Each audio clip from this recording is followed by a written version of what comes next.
একটা সময় ছিল যখন ইউসিএল মানেই ছিল এফসি বার্সেলোনা আর রিয়াল মাদ্রিদ। এইবারে ইউসিএল এর সেমিফাইনালে সেই দুটো স্প্যানিশ জায়ান্ট টিমই বাদ পড়ে গেছে, আর শেষ চারটে টিম পড়ে আছে Bayern Munich, PSG, Atletico Madrid আর আর্সেনাল।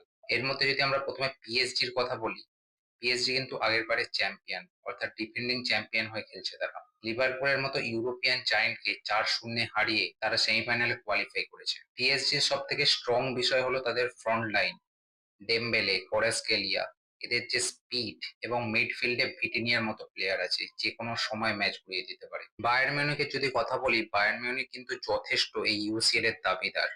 কেন কনসিস্টেন্টলি পারফরমেন্স করছে, এই ইউসিএল এ তার 11টা গোল আছে, কিন্তু কেন এখনো পর্যন্ত এত লম্বা কেরিয়ারেও কোনোদিনও ইউসিএল ট্রফি পায়। সেমিফাইনালে যে চারটে টিম কোয়ালিফাই করেছে তাদের মধ্যে সব থেকে ডিফেন্সিভলি স্ট্রং টিম হলো আর্সেনাল।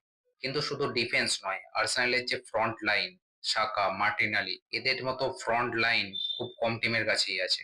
সিমিওনের অ্যাথলেটিকো মাদ্রিদ এর আগেও দুবার চ্যাম্পিয়ন্স লিগ ফাইনাল খেলেছে, কিন্তু দুবারই হার্ড লাক, তারা দুবারই হেরেছে।